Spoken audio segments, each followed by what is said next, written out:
Assalamualaikum warahmatullahi wabarakatuh. My name is Arfan and welcome to another video. In today's video, I'd like to discuss Deuteronomy 6:4. I've watched many videos on YouTube whereby Trinitarian Christians suppose that Deuteronomy 6:4, the Shema Yisrael Adonai, the Shema, when we get to the end of the Shema, the word Echad is actually not a single one. Rather, it portrays a compound one, a unity one. And they include Jesus in the Shema as well. And some of them even go to the certain extent that actually portrays or finds support that the Shema actually supports the doctrine of the Trinity. I've surveyed a lot of study Bibles as well as commentaries on this, and I have a few commentaries and study Bibles here that I like to go through with you. But first, I'd like to present you the Trinitarian view so that you know that I don't make this up, right? And a lot of these Trinitarians, they actually got this idea that the Shema, the word Echad, basically shows compound one. And that is simply not true. And there's a lot of refutations that is more convincing, and a lot of evidence and arguments that are more convincing. And so I'm convinced that the Shema is not speaking about compound one. And even if we try to include the Trinity in it, there's no mention of the Trinity whatsoever. The context of the verse, the Shema, in Deuteronomy 6:4, the context doesn't even support the doctrine of the Trinity. And so I'm very puzzled, and I'm even amazed at how one could actually go in their thought process. They would go to this certain extent to actually justify what they want to believe. And it is all based on desire, because if you actually look at the material evidence, we will have no support. I'll turn to the McCarthy Bible commentary. I say MacArthur Bible commentary. And we're going to look at Deuteronomy 6:4. If you own the study Bible, you don't actually need the commentary. If you own a McCarthy study Bible, though what you get from the study Bible, from the commentary, is actually not as good as what you get from the study Bible. Here, Deuteronomy 6:4, known as the Shema. This is page 207, by the way. Known as the Shema. Hebrew word for hear. Known as the Shema has become the Jewish confession of faith, recited twice daily by the devout, people that actually profess or practice Judaism to a certain extent. Where was I? Devout, along with verses here, Deuteronomy 11 and Numbers 15. Numbers 15. The Lord is one. Okay? This is what the MacArthur Study Bible says. The Lord is one. The intent of these words was to give a clear statement of the truth of monotheism, that there is only one God. Thus, it has also been translated, the Lord is our God, the Lord alone, just like a JPS translation. The word used for one in this passage does not mean singleness, but unity. The same word is used in Genesis 2:24, about Adam and Eve, where the husband and wife were said to be one flesh. Thus, while this verse was intended as a clear and concise statement of monotheism, it does not exclude the concept of the Trinity. So this is what MacArthur Study Bible actually informs us. As to whether MacArthur himself wrote this, I don't know. Right. So this is what MacArthur Study Bible informs us. Not Study Bible, commentary informs us. we'll put this aside. And so to address a couple of questions here, a couple of things that needs to be addressed before I actually go to the next commentary. First things first, the Hebrew word echad, or the English word one. One, basically, the word echad in Hebrew, the same word ahad in Arabic, basically means one. Okay, the numerical one.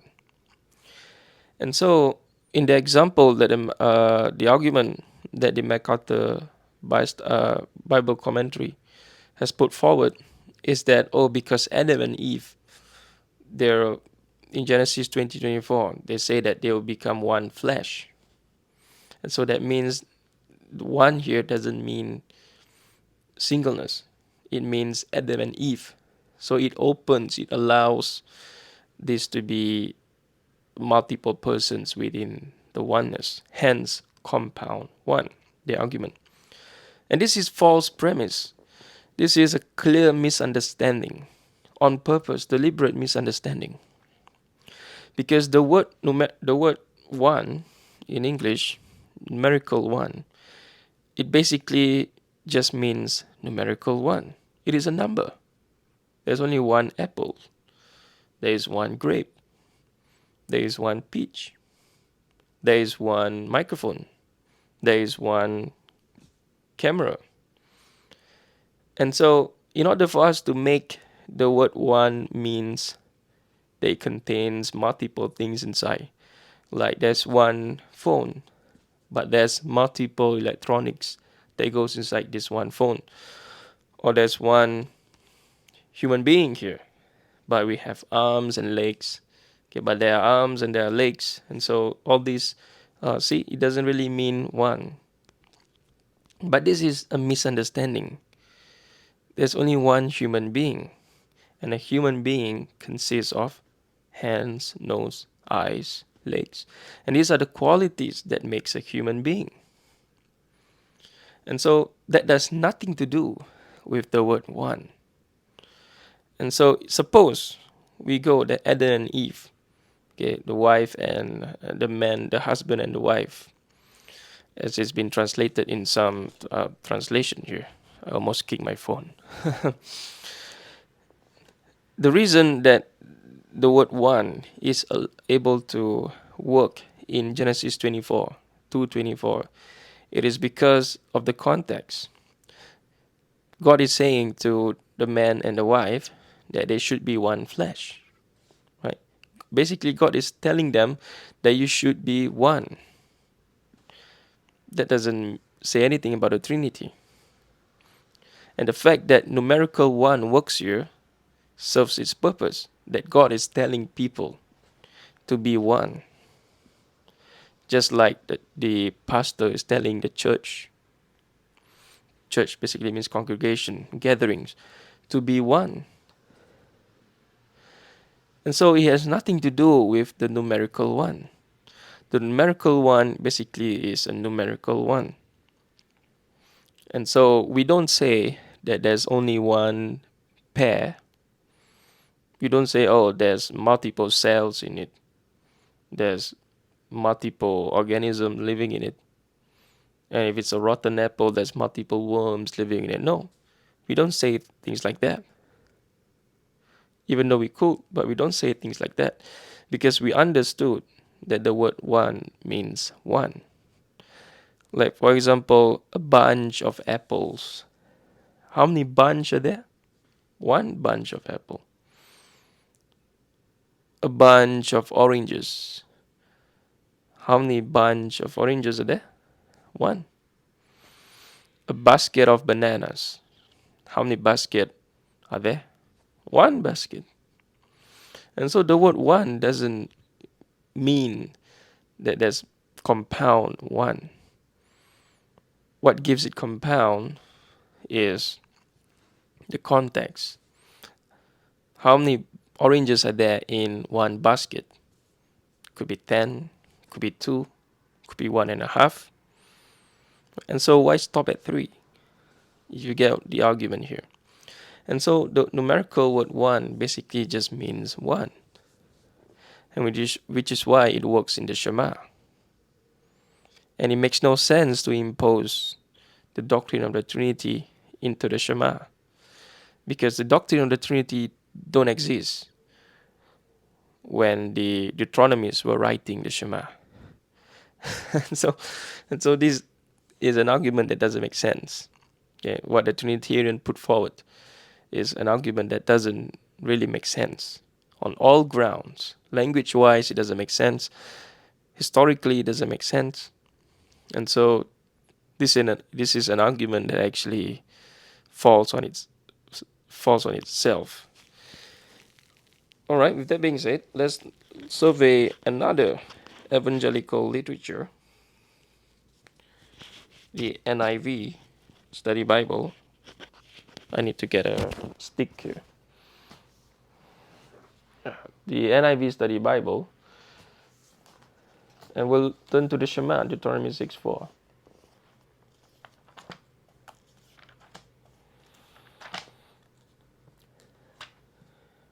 Some people say that the NIV Study Bible is liberal because it is not based on the Textus Receptus, if you know what I'm talking about. Because it is based on the Greek text that the committee themselves actually choose. Right? They don't follow the Nestle Aland as well. All right, Deuteronomy 6:4.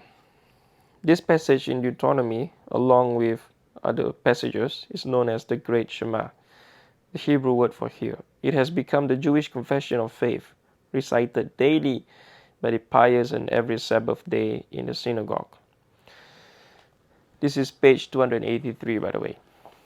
The Lord is one. The truth revealed to Israel that God is one, and that this one God created all things, sustains all things, and governs all things, stood in radical opposition to all the religions of the ancient Near Eastern world. All of Israel's neighbors had to come to terms in their daily lives with scores of gods, with a small g, each with its own sphere of influence, its own limitations, its own petty self-interest, and its own morally erratic ways. But Israel could live serenely in the knowledge that all things and all times were under the rule of one divine King, whose ways are righteous, and whose purpose with them and through them, as Yahweh their God, is salvation for humankind from sin and judgment and every evil that has burdened human life. Such serenity in the midst of the raging of history and all its seeming chaos remains the precious gift of faith for all who knows and trusts the God of Israel. And so there's an article here in the next page.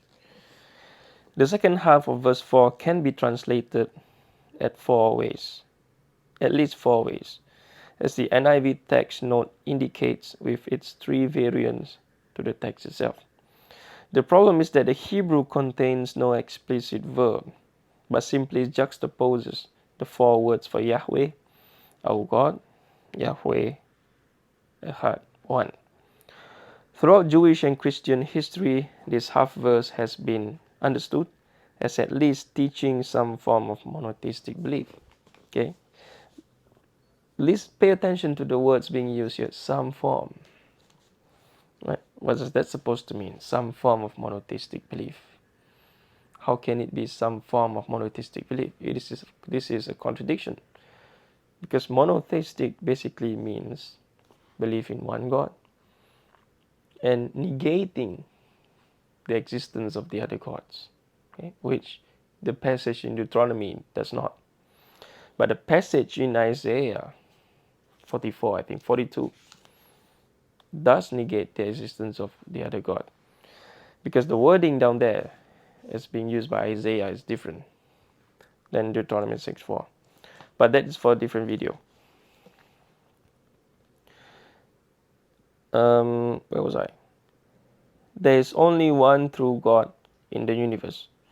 Individuals and entire people groups may worship other entities as gods with a small g.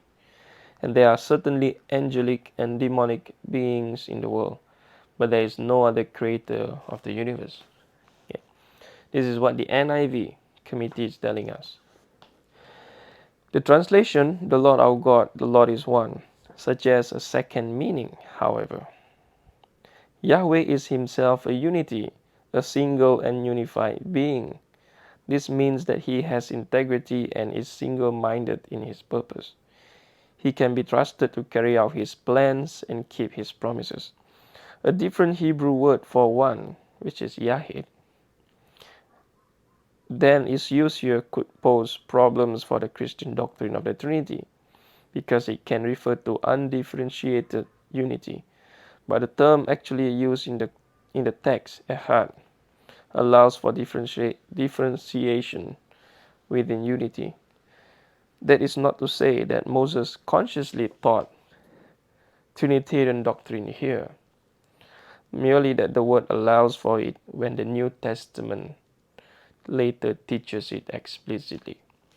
Pay attention to the very word being used here. Okay.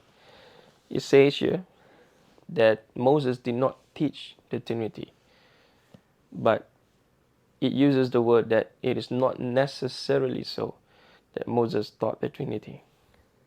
Okay. Or that is not to say that Moses consciously taught the Trinity, meaning Moses is not aware of what Moses is teaching.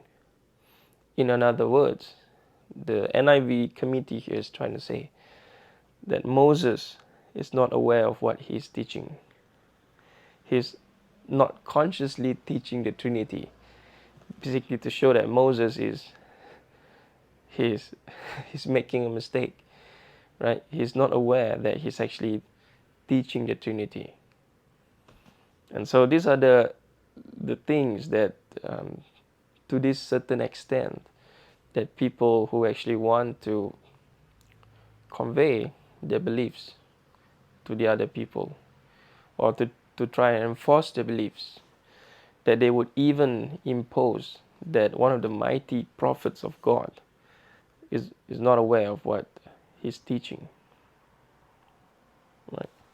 And so the question can be put to them is that if the doctrine of the Trinity is so explicit, why didn't the Trinity taught it to Moses to make it explicit? Why must the Son came down then only to teach the Trinity? Does it make sense, doesn't it? And so, two words being used here, the NIV Study Bible, as I've just read it to you, that Moses is not consciously teaching the Trinity.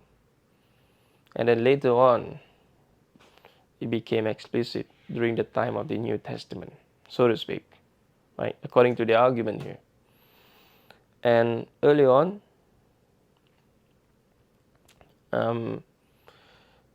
that monotheism in the Hebrew Bible, in the Old Testament, is some sort of monotheism. Again, this doesn't make sense. How can it be some sort of monotheism? It's either monotheism or it's not a monotheism. It's either you're a human being or you're not a human being. You cannot be some sort of a human being.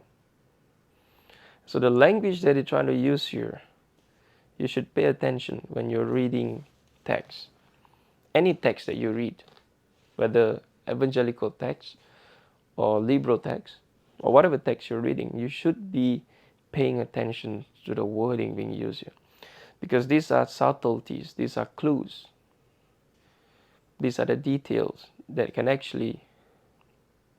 can actually read the author's mind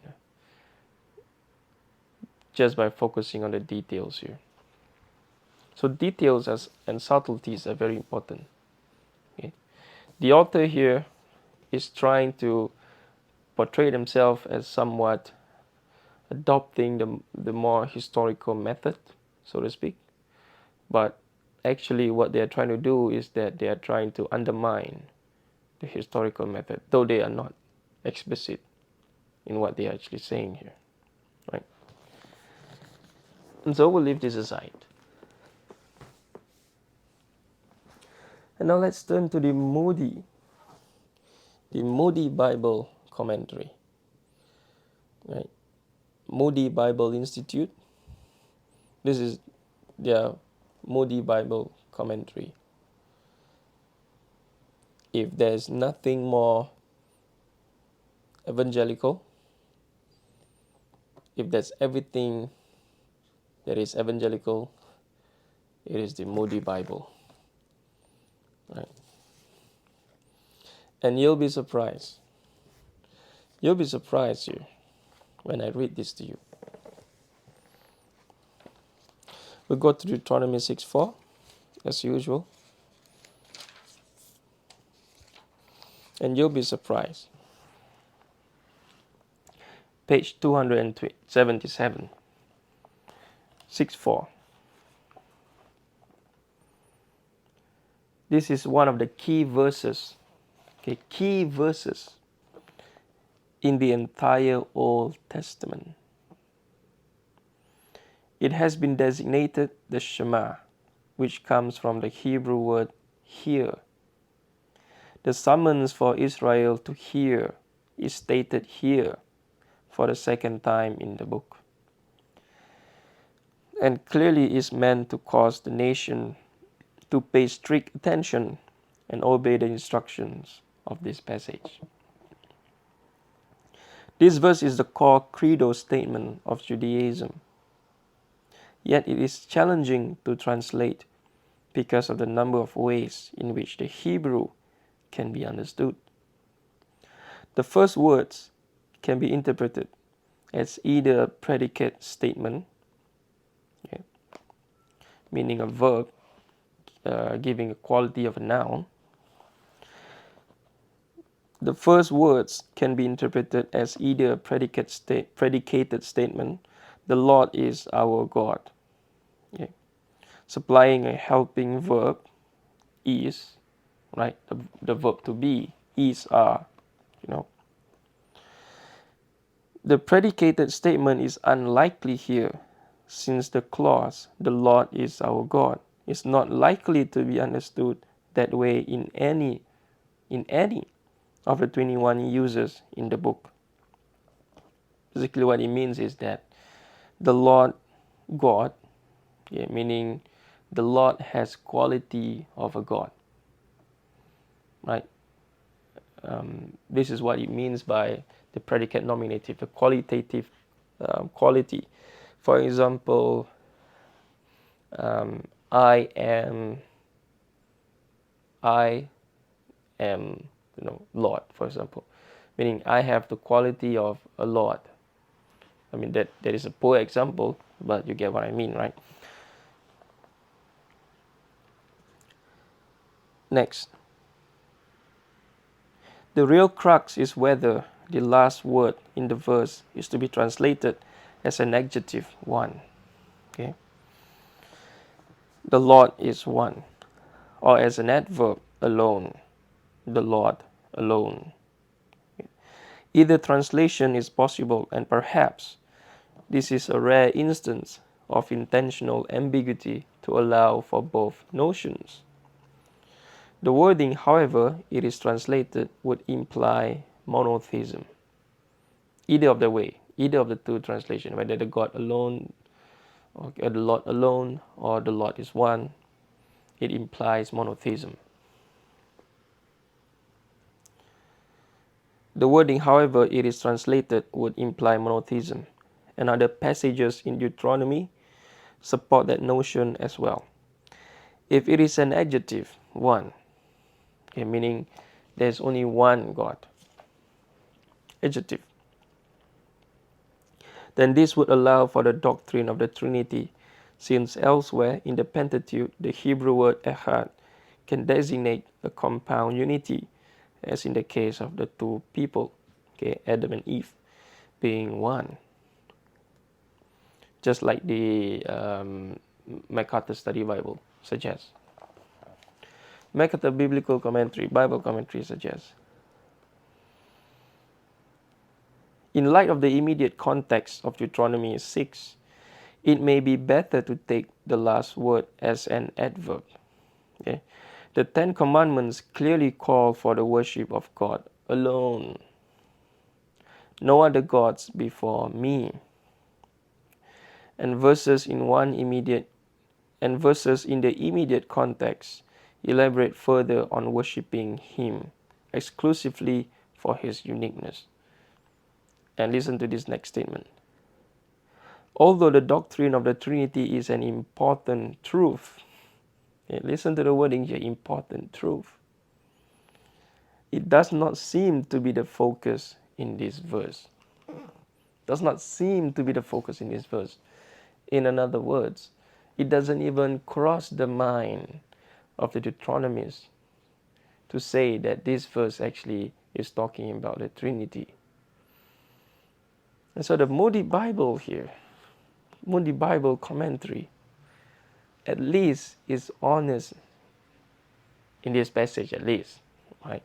Even though it tries, to say that the Trinity is the truth, but at least it is saying to the audience, to the reader, that, even though the doctrine of the Trinity is something that we believe in, but at least we are honest people. We pay attention to the historical context to a certain extent.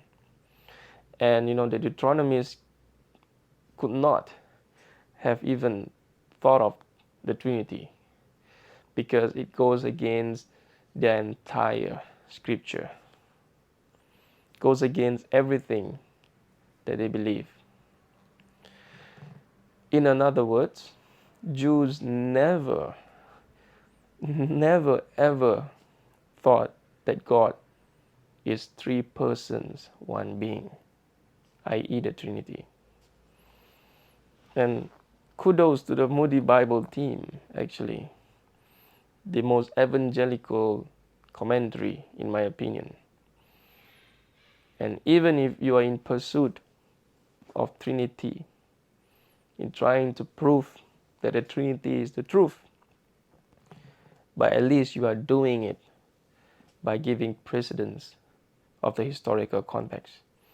At least you are honest in your preaching, so to speak, or at least you are honest in your writing.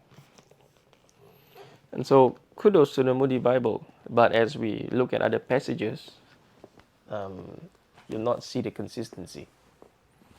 And so far we have been looking at Christian-oriented commentaries and study Bibles.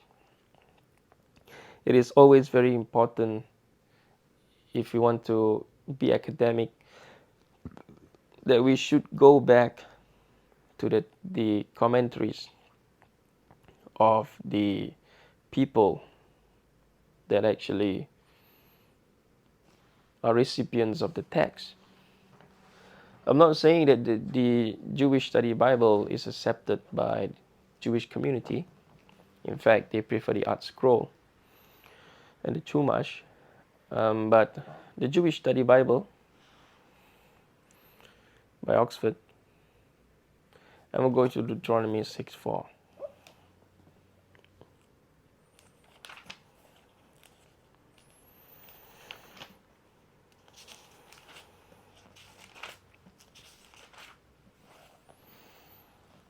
Here we go. This is page 361. The Lord alone. Okay. This is talking about the translation. In the older JPS, it used to be translated as the Lord is one. But in this translation, the translator translated it as the Lord alone, because this is more towards the historical context of when the Deuteronomies were actually writing. And throughout the Second Temple Judaism, once we get to the Septuagint actually translated as Deuteronomy 6:4 as the Lord is one. Okay.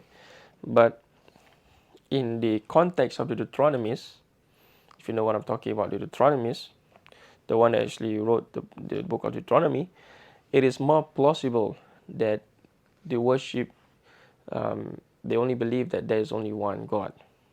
You have to understand that the Deuteronomies were much later on. Okay, they were writing later on. The Yahweh's and the Elohis sources in the Torah were actually earlier. But you can refer to my videos about this, Deuteronomy, the documentary hypothesis. And so I begin here. Once true monotheism became more normative in the Second Temple period, this earlier perspective became unintelligible. Okay? Second Temple readers and translators of the Shema were thus forced to read these and similar passages in a way that made them consistent with monotheism. The process of reinterpretation is already evident in the Septuagint translation, okay, the 3rd century BCE. The Lord is one. As the basis for most subsequent translations, that reading is the source for the common understanding of the verb alone. The traditional translation preserved the usual meaning of Hebrew echad, one, which may have contributed to interpreting the Shema as a declaration of monotheism. But what it might mean to say that God alone. But what it might mean to say, meaning what does it mean that God is alone, right? That God is one, that God is one. And it is unclear,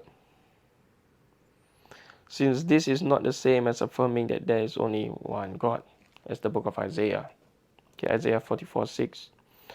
Nor is it likely that the verse intends to clarify that there is only one Yahweh, as opposed to many Yahwehs, since it was recognized that different manifestations of a divinity could derive from a single God. Okay. That's Justin Martyr in the mid of the 2nd century. Okay, believed that there's actually two gods, right? And so, nor is it likely that the verse intends to clarify that there is only one Yahweh as opposed to many Yahwehs, since it was recognized that different manifestations of a divinity could derive from a single God. The new JPS translation thus is probably correct to understand echad to mean alone. Okay, hence the new translation here says alone. Exclusively, okay, this understanding receives support in the prophet Zechariah's interpretation of this verse. In that day there shall be one Lord with one name. Okay, this is Zechariah 14 verse 9. And so this is striking here because the word alone has been used and has been argued correctly. Yeah. And so Jews should only worship Yahweh alone, right? And so they should not worship Jesus. They should not worship the Holy Spirit. They should not worship the Canaanites' deities. They should only worship Yahweh alone. And this is more explicit. This is more profound. And this is probably the correct rendering of that verse. And hence, Jews were never Trinitarians. And Jews will never be Trinitarians. Those Jews that actually practice their religion, that actually believe and understand their religion, they will never be Trinitarians. Because one thing is clear, that the Trinitarians were much later doctrine developed. And even the Moody Bible commentators actually agree with this. And so we could go to more study Bible, we could survey more commentaries. But ladies and gentlemen, I hope that you look at the different literatures You compare and contrast the different literatures, and you do not just settle with one interpretation. You have to weigh the evidence from many different perspectives. And you have to look at the evidence from many different perspectives. And if you are convinced that this is actually what you should believe, then you should question your conviction. You should question it. Why am I convinced? Am I convinced by the evidence? Or am I convinced because I want to be convinced because it supports my view? And so we should do a lot of self-reflection, actually. And if we are convinced just because we want to be convinced, like to finding text so that we can confirm our biases, then this whole exercise makes no sense. It's actually a waste of time. At the end of the day, you will not be able to find the reality, at least the reality in the text that you read. And you'll be anachronistic, and this is a major flaw in your perception, and this is a major flaw in what you are trying to achieve. Because when you read the text, you believe that the text is true in what it says. But how do you know that it is actually true? How do you arrive at your conclusion that the text is actually true? How? Is it based on blind faith? Or is it because of investigation? And if it's based on investigation, what are the methods that you use? The methodologies that you use to establish your conclusion. Is it sound to begin with? And if you are just reading for spiritual enlightenment, for theological purposes, then you should also question yourself, am I actually preaching the truth? Is Deutronomy trying to preach the Trinity? The author of Deuteronomy, whoever the authors were, if you believe that it's God, right? Whoever the author were or was, is, because if you believe that God wrote Deuteronomy, you can't say was, right? Meaning God died. There's no more God. And so whoever wrote Deuteronomy, you have to question, was the author actually writing with the perception that the Trinity is in Deuteronomy 6:4? And it will not take you long enough to find that the answer is a blatant no. The author wasn't thinking about the Trinity, because the Trinity is a later development. It doesn't exist when the Deuteronomies were actually writing this. It doesn't exist. And so, ladies and gentlemen, again, I bring you to focus the importance of historiography, using the historical methods to actually establish the foundation of the text. Then you can build up your theological, readings or exegesis, even eisegesis, whatever way you want to do it. But first, you must build a strong foundation first, because this is your grounding. And if you have no grounding, if you try to build a theology without any strong grounding, strong foundation, it's the same as trying to build a 50-story high building without a strong foundation. It will topple, and there'll be a lot of destruction. So, ladies and gentlemen, I'll see you on my next video.